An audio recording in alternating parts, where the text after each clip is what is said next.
A Bíblia está repleta de punições fabulosas infligidas por um Deus vingativo. Essas lendas de morte e destruição podem não estar apenas no passado da humanidade, mas também no seu futuro. O mundo moderno ainda está sujeito ao mesmo tipo de catástrofe que se lê na Bíblia. Mas se tivermos de enfrentar a ira de Deus novamente, talvez seja muito pior. Inundação, praga, fogo, apocalipse. A ira de Deus. Imagine se o nosso mundo fosse transformado por uma tempestade esmagadora.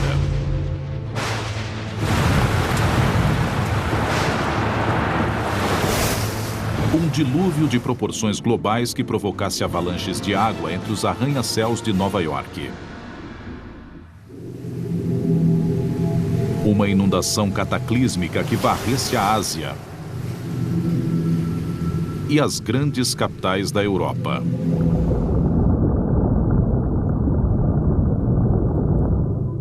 Do espaço seria uma visão inimaginável. Um oceano compacto cobrindo completamente todo o planeta. Será que essa grande inundação faz parte do nosso futuro?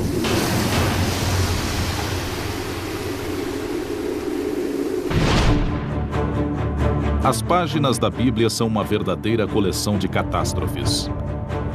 Uma análise mais cuidadosa revela que uma série de desastres naturais verdadeiros pode ter inspirado as lendas bíblicas. E que eles ainda estão entre as grandes ameaças que pairam sobre nós nos dias de hoje. A questão é saber se eles voltarão a acontecer e quando isso ocorrerá. Esse tipo de coisa ainda repercute hoje em dia. E, em parte, é porque as pessoas leem a Bíblia como se estivessem nela. Por isso, as catástrofes naturais da Bíblia causam impacto até hoje. E as pessoas talvez ainda tenham um pouco de medo e se perguntem se elas não podem acontecer de novo. Gênesis, capítulo 6, versículo 17.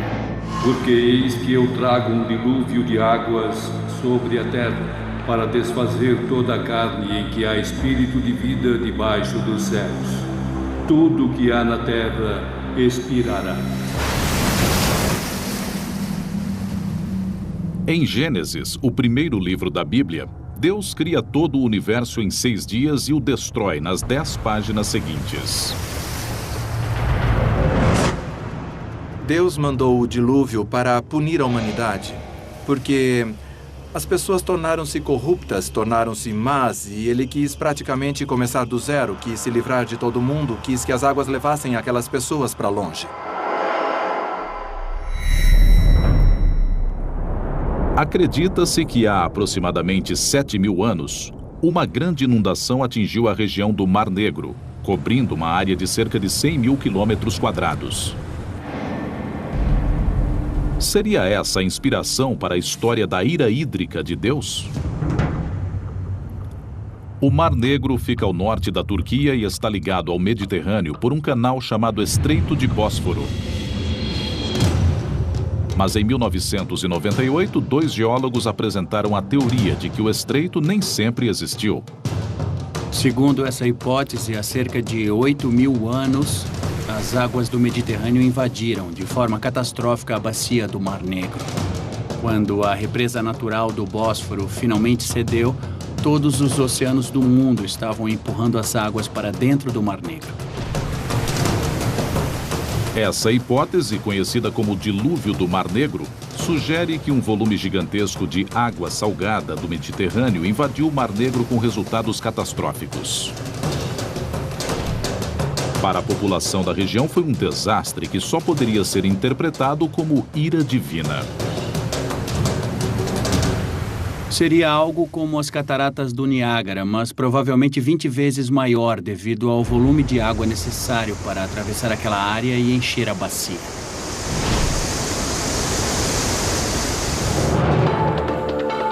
Em 2000, o oceanógrafo Dwight Coleman e sua equipe começaram a mapear o fundo do Mar Negro, em busca de indícios da inundação. O que estamos vendo aqui é um software de visualização. Podemos nos movimentar por aqui e praticamente acompanhar o trajeto do nível do mar na sua subida, à medida que as águas fluíam para dentro do Mar Negro. O canal aberto pela água do mar revela a dimensão do dilúvio. Está bem claro que um canal muito profundo foi aberto quando essa água atravessou o fundo do Mar Negro. Para mim, isso indica que havia um grande volume de água fluindo e que esse fluxo se deu em grande velocidade. Quanto mais rápida a corrente, mais devastadora a inundação. Mas, em última instância, foi a descoberta de conchas de água doce nas águas salgadas do Mar Negro que resultou na prova concreta do dilúvio. Há 7.400 anos havia moluscos de água doce no Mar Negro. Esta concha, de fato, prova que, em uma determinada época do passado, o Mar Negro era um lago de água doce. E por volta de 6.900 anos atrás foi que apareceu a concha de água salgada mais antiga. Portanto, em algum momento desse período de 500 anos é que a mudança aconteceu. Esse evento cataclísmico mudou a paisagem para sempre. Hoje é ciência. Na época, foi aterrador. Acreditamos que havia talvez milhares de pessoas vivendo às margens do Mar Negro na época do dilúvio. E todas essas pessoas foram desalojadas em consequência da inundação. Para os povos agrícolas primitivos, que viviam às margens do Mar Negro antes disso, seria uma visão inacreditável. E pareceria, de fato, que o dilúvio era um evento mundial. Mas o que teria feito as águas do Mediterrâneo subirem a ponto de inundar as águas doces do Mar Negro? A teoria dos cientistas é de que tudo começou na última era do gelo. O mundo era muito diferente durante a última era do gelo. Antes de mais nada, havia uma camada de gelo como a da Groenlândia, com cerca de 3 quilômetros de espessura, que chegava ao sul, à latitude de Chicago ou Nova York. Ela cobria todo o continente, de forma que era bastante gelo. Mas, há cerca de 11.500 anos, a Terra começou a se aquecer e o gelo que derreteu teve de ir para algum lugar. Obviamente, perdeu-se a placa de gelo de Laurentide com os seus 3 quilômetros de espessura. Ela se dissolveu, derreteu. Toda aquela água foi para os oceanos e o nível dos mares subiu dezenas de metros. A massa de terra que separava o Mediterrâneo e o Mar Negro não conseguiu segurar o excesso de água. Quando a barreira se rompeu, o mundo foi transformado. E esse evento que mudou o mundo pode acontecer novamente. Nossas mudanças climáticas estão acontecendo em um instante geológico.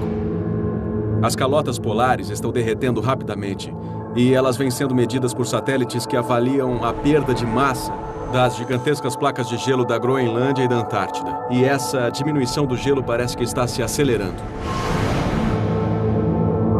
O derretimento do gelo pode fazer com que o nível dos mares suba drasticamente outra vez.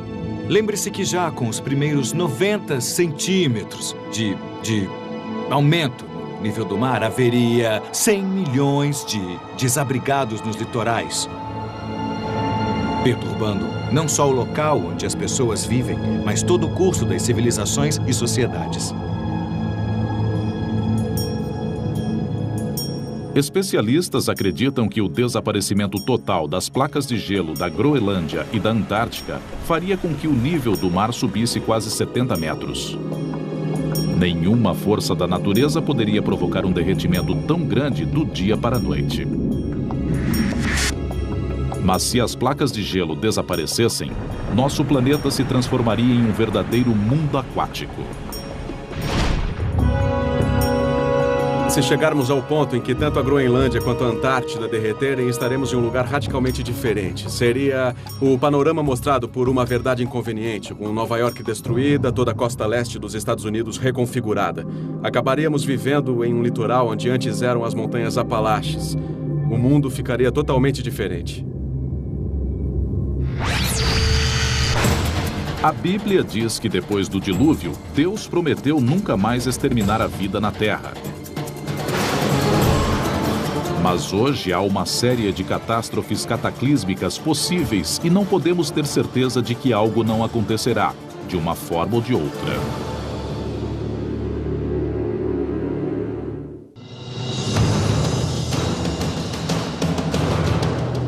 Se algumas das 10 pragas da Bíblia acontecessem hoje, o resultado poderia ser algo assim.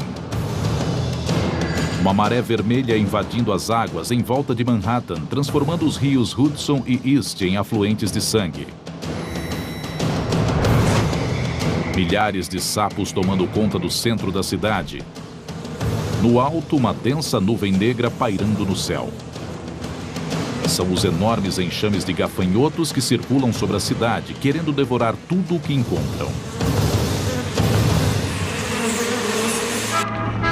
Como iríamos reagir a essa sequência de catástrofes saindo de controle? O mundo moderno continua sujeito ao mesmo tipo de catástrofes que a Bíblia descreve. Ainda temos pragas, ainda temos terremotos, ainda temos todo tipo de tempestade violenta. E tudo isso ainda perturba muito a nossa vida. Mas se o mundo hoje fosse de repente bombardeado por uma série de cataclismos, um após o outro, fica difícil imaginar exatamente como iríamos resistir.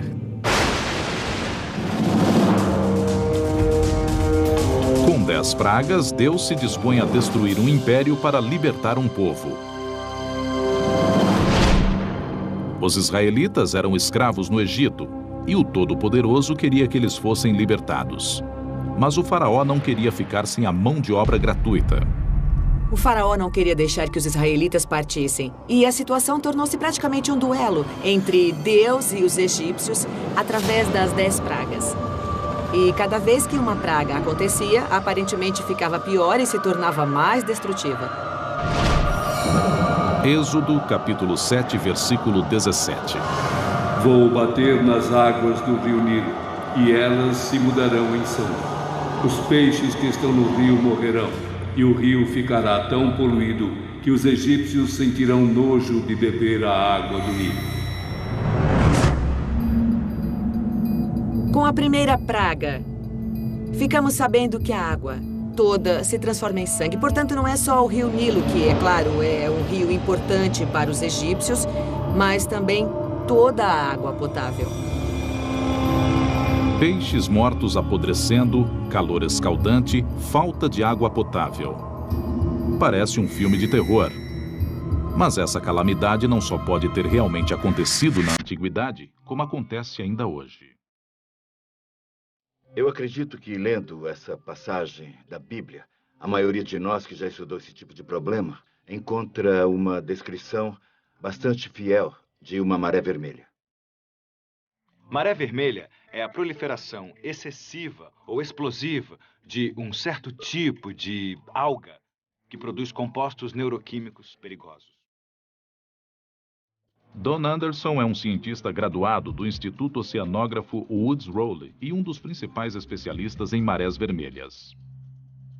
Quando uma proliferação desse tipo acontece, pode ser espetacular. A água muda de cor, ela pode exalar um cheiro muito ruim. A água pode ficar parecida com sangue ou com um aspecto de sopa de tomate, de tão vermelha. Episódios recentes no Texas e na Flórida deixaram o litoral sujo com centenas de milhares de peixes mortos. Os peixes que ficam expostos a algumas toxinas dessas algas morrem em minutos. Uma morte muito, muito rápida. Várias dessas toxinas são muito potentes. Do ponto de vista humano, podem ocorrer envenenamentos, podem ocorrer episódios nos quais as pessoas ao longo da praia não conseguem respirar porque a toxina torna-se aerosolizada com o borrifo das ondas. Você começa a tossir, a ofegar e tem de se afastar do mar por causa dessa irritação. Em uma região como o Delta do Nilo, de um lado fica o mar e há também a água doce. E é nesse tipo de ambiente que vivem muitas espécies que causam a maré vermelha. Deixam a água vermelha, matam peixes ou tornam os peixes venenosos e assim por diante. Eu acho que essa é uma explicação mais consistente.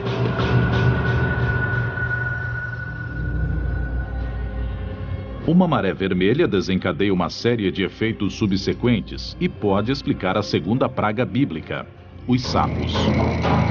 Uma grande proliferação de algas pode baixar o oxigênio da água a níveis extremamente baixos, tornando-a inabitável. Se houvesse uma maré vermelha, não seria despropositado esperar que certos tipos de animais tentassem fugir da água devido a essa condição de pouco oxigênio. Eles não conseguem nadar, não podem ficar embaixo d'água, portanto não é impossível que, após uma grande maré vermelha, os sapos não consigam sobreviver nessas condições e venham para a Terra. Eles morreram na Terra, desidratados e por falta de alimento. Seu alimento eram os insetos, e não havendo predadores para os insetos, era de se esperar que proliferassem os insetos voadores e rastejantes no Egito. Essas foram a terceira e a quarta pragas. As carcaças dos sapos e peixes mortos apodrecendo atraíram um enxame enorme de moscas que assolou os egípcios. Seguiu-se uma enorme infestação de piolhos. Lembre-se de que numa época em que não havia os antibióticos modernos, quando alguém sofria uma infestação de piolhos, os arranhões da coceira podiam levar a infecções que abriam as portas para doenças mais graves. Os seres humanos não foram os únicos afetados. As carcaças em decomposição e os insetos voadores podem transmitir bactérias mortíferas. Foi o que aconteceu na quinta e na sexta praga. O gado de repente começou a adoecer e a morrer. Uma afecção que causava pústulas terríveis. Aqui temos uma explicação maravilhosa de como uma alimentou-se da outra, como uma das pragas, como um dominó. Derrubou o dominó seguinte, da primeira até a 10ª. Atualmente, com os antibióticos, doenças bacterianas podem ser tratadas com segurança. Mas para os vírus não há uma solução tão fácil. E, como nos tempos bíblicos, os animais de criação estão na linha de frente das epidemias mortais. Podem ser vírus da gripe, que estavam anteriormente vivendo em aves, porcos ou outro tipo de animal, até que algum deles sofre uma mutação que permite viver também num hospedeiro humano. As recentes epidemias de gripe suína e gripe aviária são alertas que o ser humano não pode ignorar. Muitos epidemiologistas acreditam que é praticamente inevitável que, em algum ponto, novamente teremos um tipo de gripe aviária que sofrerá uma mutação que lhe permitirá se alojar em seres humanos e que será mais facilmente transmissível. E ela pode ser mais ou menos mortífera.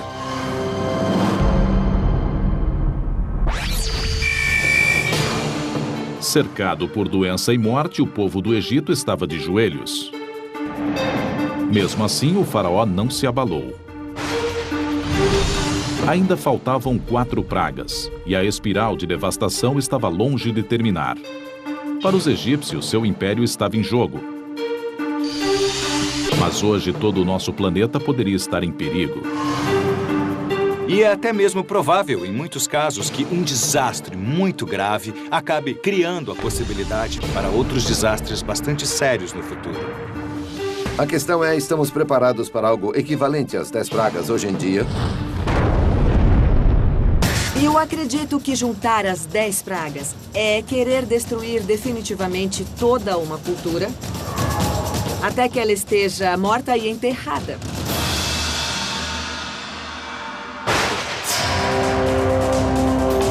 Sem carne, sem peixe, sem água para beber. A 7ª e a 8ª pragas atingiram o celeiro do Egito. Uma enorme tempestade de granizo atingiu as plantações de trigo e um batalhão de gafanhotos famintos dizimou tudo em seu caminho. A Bíblia diz que foi a mais grave de todas as pragas, embora não tenha matado muitas pessoas ou animais. Mas o que ela fez foi matar a esperança de sobrevivência dos egípcios. Hoje, nosso próprio celeiro está ameaçado pelo aquecimento global, que causa mais secas e tempestades mais violentas. É difícil determinar exatamente que problemas a humanidade terá de enfrentar com o aumento das temperaturas. Mas podemos dizer que o tempo vai ficar muito mais esquisito. Para a agricultura vai ser bem mais difícil. E estaremos diante de um planeta com mais pessoas. Juntando todas essas coisas, temos um quadro desanimador. De qualquer forma, são más notícias para a lavoura e para os agricultores. Um planeta mais quente pode também trazer o tormento de pragas modernas. Creio que a maior surpresa que o aquecimento global reserva para nós é o aumento das pragas. Os besouros de casca já estão mastigando as florestas do Canadá.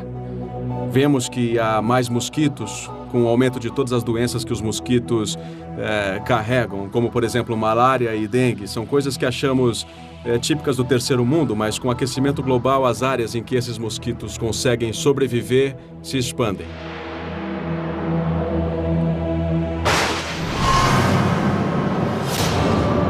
Na Bíblia, a 9ª praga torna-se a demonstração máxima do poder de Deus. A escuridão total toma conta do Egito. Imagine a ansiedade deles. Será que o sol nunca mais vai voltar? O que iria acontecer com eles? As tempestades de granizo e a escuridão podem estar ligadas. Alguns estudos recentes sugerem que elas são prova de que a Bíblia registrou um dos maiores cataclismos do mundo antigo. 800 quilômetros ao norte do Egito fica a ilha grega de Santorini. No século XVI a.C., Santorini foi despedaçada por uma das maiores explosões vulcânicas dos últimos 10.000 anos. Foi 50 vezes maior que as erupções do Monte Santa Helena em 1980. Portanto, foi o maior evento ocorrido naquela região, no Mediterrâneo, nos tempos antigos. Teriam as histórias sobre a explosão de Santorini sido incluídas na Bíblia? Bem, uma explosão vulcânica desse porte geraria uma coluna de fumaça de 20 a 30 quilômetros de altura. Portanto, as pessoas veriam a chuva de cinzas caindo do céu. E veriam a escuridão, porque a nuvem de poeira cobriria a luz do sol. Recentemente foram encontradas provas materiais de que cinzas de Santorini chegaram ao Egito, a 800 quilômetros de distância. A prova material da presença das cinzas são as camadas de cinza encontradas em um lago do delta do Nilo. Portanto, sabemos que as cinzas foram naquela direção para o leste e caíram sobre aquela região. A erupção também pode explicar as tempestades de granizo devastadoras. A presença de cinzas vulcânicas pode causar instabilidade atmosférica, pode provocar chuvas e trovoadas. E nessas tempestades pode cair granizo também. Hoje, um dos mais famosos parques nacionais dos Estados Unidos é uma bomba relógio vulcânica, que contém no ventre um potencial explosivo 100 vezes maior que o de Santorini. Yellowstone é um supervulcão e ele teve uma série de supererupções. A última foi há 600 mil anos. E analisando a história de Yellowstone, vemos que a cada 600 mil anos, mais ou menos, o vulcão tem uma nova supererupção. Portanto, podemos dizer que está mais do que na hora de ocorrer uma erupção dessas dimensões na caldeira de Yellowstone. Se a caldeira de Yellowstone entrasse mesmo em erupção novamente, se tivéssemos esse tipo de supervulcão hoje em dia, estaríamos diante de estragos de dimensões continentais. A explosão de Santorini teria matado milhares. Mas com 50 quilômetros de largura, se a caldeira de Yellowstone explodir, poderemos estar diante de uma situação bem pior. As cinzas na atmosfera deixariam o planeta inteiro mergulhado em um inverno apocalíptico. O total de mortos no mundo todo poderia chegar a 1 bilhão de pessoas. Portanto, a questão não é se o vulcão vai explodir novamente, mas sim quando. E não há como evitar.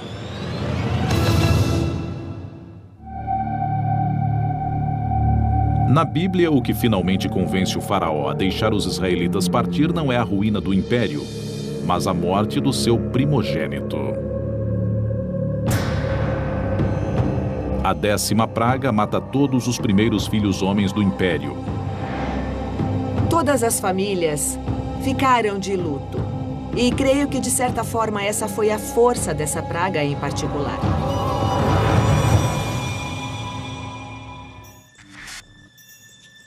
E até isso pode ter sido resultado das pragas anteriores. As tempestades de granizo e os gafanhotos que destruíram as lavouras forçaram os egípcios a se alimentar do trigo armazenado. Mas os cereais podem criar fungos e toxinas mortíferos se guardados em silos subterrâneos. O fungo produziu uma poderosa substância química. É uma molécula biologicamente ativa que se chama micotoxina. E a menor quantidade dessas micotoxinas, ou seja, umas poucas moléculas, pode matar pessoas e animais rapidamente. E normalmente o primogênito seria o mais bem alimentado. Havia uma tradição de que o mais velho receberia 2 porções. Assim, eles estavam recebendo mais do que as crianças mais novas. Os irmãos recebiam e acabavam morrendo.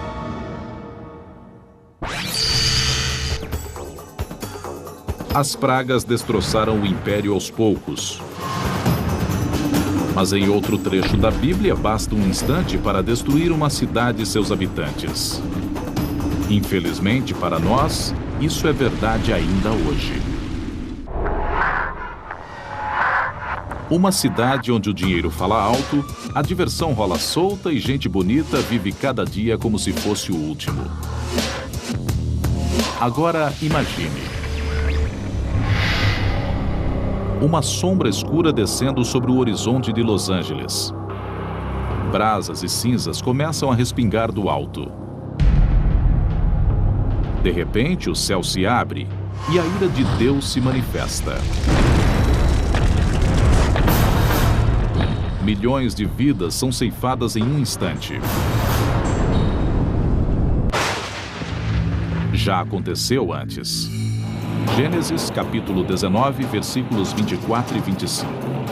O Senhor fez então cair sobre Sodoma e Gomorra uma chuva de enxofre e de fogo vinda do céu, e destruiu essas cidades e toda a planície, assim como todos os habitantes das cidades e a vegetação do solo.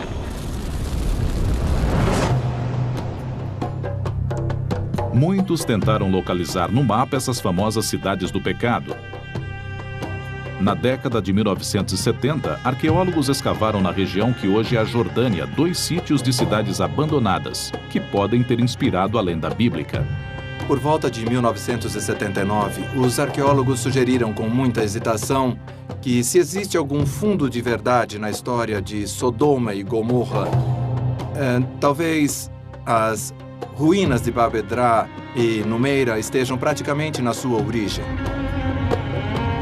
Houve época em que a cidade murada de Bab Edra situava-se sobre uma grande colina de onde se avistava a planície do Mar Morto.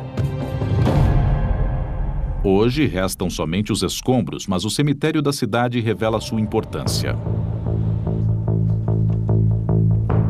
Mohamed Najjar é arqueólogo e ex-dirigente do Departamento de Antiguidades jordaniano. O cemitério de Bab Edra é enorme e nem todas as tumbas foram escavadas. Mas os pesquisadores chegaram à conclusão de que temos aqui pelo menos 20.000 campas. Até hoje há ossos humanos espalhados pela paisagem. Os cemitérios enormes são uma indicação do tamanho da população da região. Portanto, estamos falando de uma área densamente povoada e isso é muito raro para a Jordânia da Era do Bronze. Bab Edra, aparentemente, era uma grande cidade para a época, com provavelmente uns 2.000 habitantes. Portanto, parece que Bab Edra era uma cidade bastante importante no seu tempo. Uma civilização próspera viveu aqui durante mais de 600 anos. Mas por volta de 2350 a.C., os portões da cidade foram lacrados às pressas e ela foi misteriosa e completamente abandonada. Ninguém sabe por quê. A apenas 13 quilômetros de distância, a cidade de Numeira também mostra sinais de uma desocupação repentina. Mas lá o motivo é claro. Aqui temos um depósito de cinzas de quase 60 centímetros de altura, inclusive algumas superfícies causadas pelo fogo. E sabemos que este depósito espesso de cinzas não pode ter sido provocado pelo uso de fogo doméstico, portanto, foi um grande incêndio. Ao lado da torre de defesa da cidade, os arqueólogos encontraram outras provas do desastre. Restos humanos não enterrados. Estamos aqui ao lado da torre. Esqueletos foram encontrados nesta área e acreditamos que eram de pessoas que foram esmagadas quando a torre desabou. Elas ficaram encobertas pelo entulho. Os ossos esmagados revelam uma possível causa para o incêndio. Os ossos foram examinados pelo antropólogo físico. Sua conclusão foi de que essas pessoas foram esmagadas em um terremoto. Há 4.500 anos, um terremoto devastador atingiu Numeira. A torre de defesa e as muralhas da cidade desabaram e houve um incêndio enorme. Esse não foi o primeiro ou o último terremoto a aterrorizar as pessoas que viviam próximas do Mar Morto. Pequenos tremores ocorrem diariamente na região, e aproximadamente a cada século há um de grandes proporções. O motivo pelo qual esta região é tão instável geologicamente é que ela fica sobre a junção de duas placas tectônicas, dois grandes pedaços da crosta terrestre.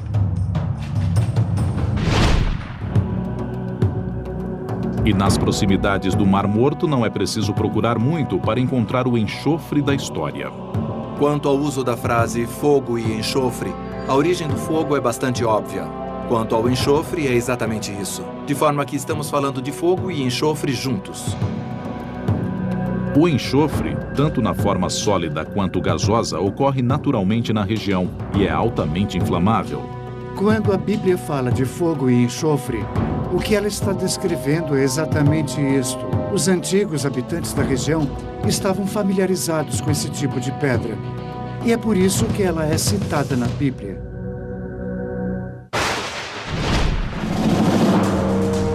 Hoje em dia, nossas próprias catástrofes poderiam inspirar uma nova série de lendas escritas. E se as previsões estiverem corretas, cidades da Califórnia terão muito sobre o que escrever.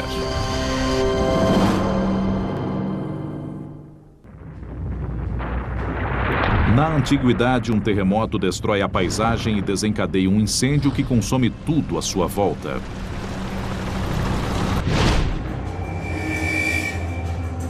Duas cidades ficam em ruínas. Bab Edrá e Numeira podem muito bem ter inspirado a lenda de Sodoma e Gomorra, uma das histórias de destruição mais famosas da Bíblia. Numeira aparentemente foi destruída antes de Bab Edrá. Elas não foram destruídas ao mesmo tempo. Dito isso, pessoas que estivessem passando pelo extremo sul do Mar Morto por volta de, digamos, 1800 a.C., podem ter visto as ruínas de Bab Edrá e Numeira ali abandonadas séculos depois de terem sido destruídas. E elas podem ter perguntado: "Ei, o que aconteceu ali?" "Ah, naquela cidade havia muito pecado e os deuses a destruíram." Numeira tinha centenas de habitantes quando o terremoto selou seu destino. As tragédias no Haiti e no Chile em 2010 mostram que os terremotos modernos podem ameaçar milhões de pessoas. Como no mundo moderno temos centros urbanos muito mais populosos do que existiram nos tempos antigos, a escala de devastação seria praticamente inimaginável e ultrapassaria em muito qualquer coisa que poderia acontecer em tempos bíblicos. A costa oeste dos Estados Unidos deveria ouvir os alertas do passado e do presente. Assim como a região do Mar Morto, o litoral da Califórnia repousa sobre uma falha geológica que separa duas grandes placas tectônicas. A falha de San Andreas é uma das falhas mais ativas no mundo inteiro. Ela passa por San Diego, ela atravessa Los Angeles, ela atravessa São Francisco. As duas placas estão em movimento. A pressão se acumula quando as placas raspam uma na outra. E ocasionalmente essa força é liberada de repente, com intensidade espetacular na forma de terremoto. Nos próximos 30 anos, há 99% de chance de a Califórnia ser atingida por um terremoto que terá intensidade de pelo menos 6,7 na escala Richter. Os geólogos concordam que o sul da Califórnia, onde fica a famosa cidade de Los Angeles, é a área mais ameaçada. O sul da Califórnia é uma das regiões mais populosas dos Estados Unidos.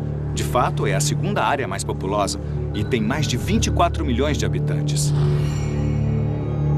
Um mega terremoto na região, segundo as previsões, já está cerca de 150 anos atrasado.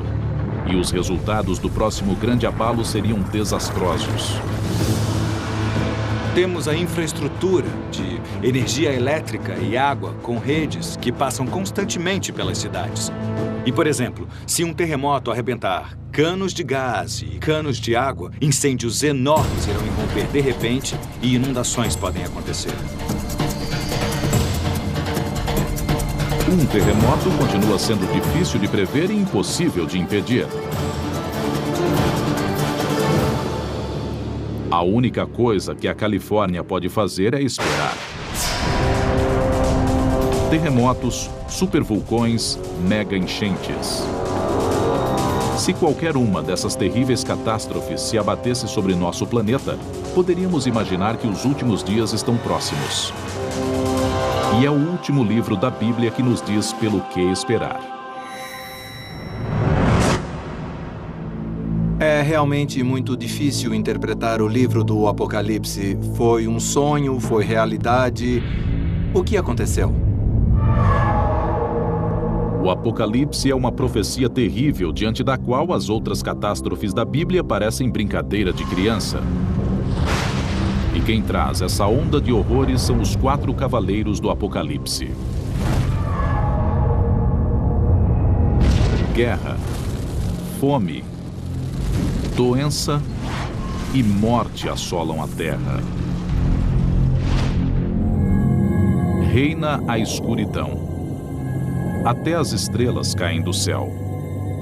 E é essa parte da profecia que, segundo os astrofísicos, devemos levar a sério. Em muitas religiões falamos sobre estrelas que caem do céu e, de fato, talvez o único evento que poderia destruir toda a vida na Terra instantaneamente vem do espaço sideral. O golpe final poderá nos atingir vindo do céu, literalmente.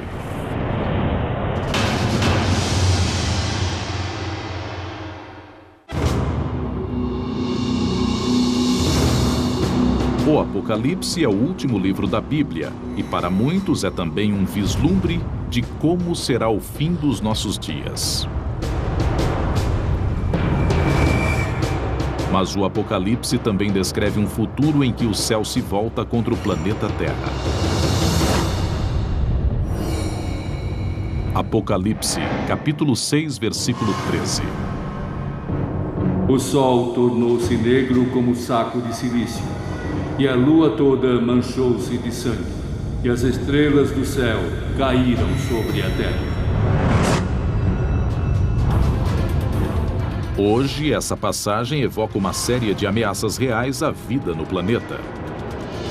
Existe a possibilidade de colisões de asteroides, a possibilidade do impacto de cometas, que poderiam talvez exterminar toda a vida na Terra em questão de minutos.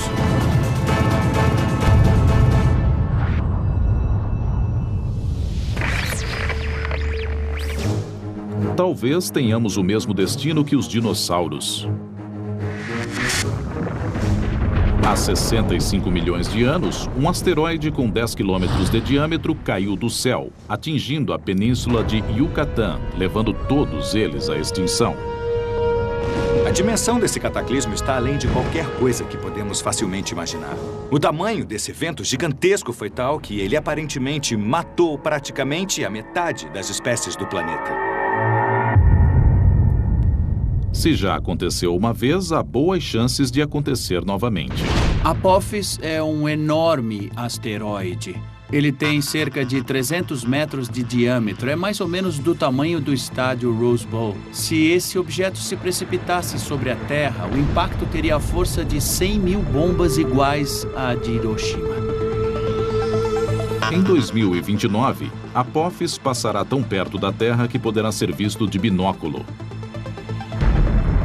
O asteroide chegará a 29 mil quilômetros da Terra, uma distância menor que a de alguns de nossos próprios satélites. Dependendo de como ele contornar a Terra, haverá uma segunda passagem em 2036. E a essa altura não sabemos se haverá um impacto ou não. As estimativas mais recentes mostram que a probabilidade de impacto é de 1 em 100 mil. Mas na realidade não sabemos. É muito difícil falarmos em prever com precisão o trajeto de um objeto destruidor de planetas.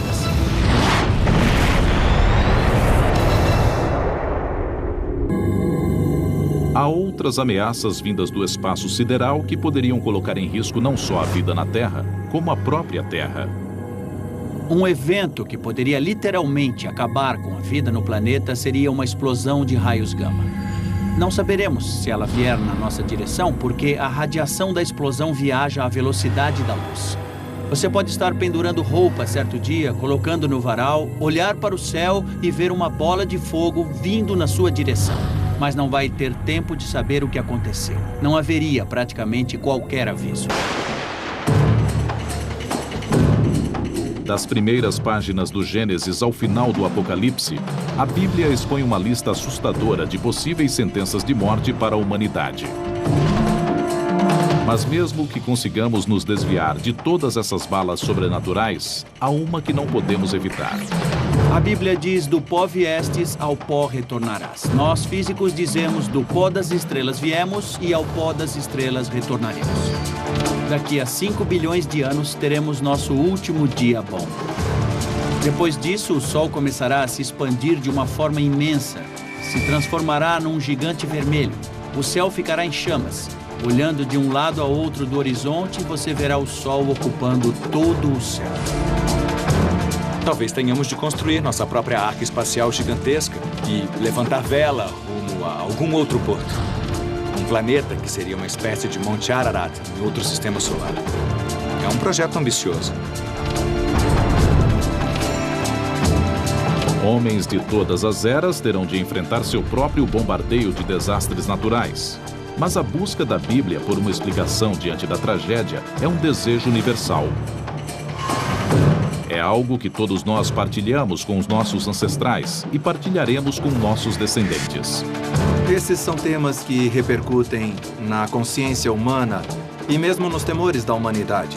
Tocam diretamente nosso medo primordial, o medo do além-túmulo, do que acontece depois da morte. Por isso, apesar de toda a perspicácia científica que temos hoje, ainda somos um pouco religiosos sobre as coisas, por assim dizer.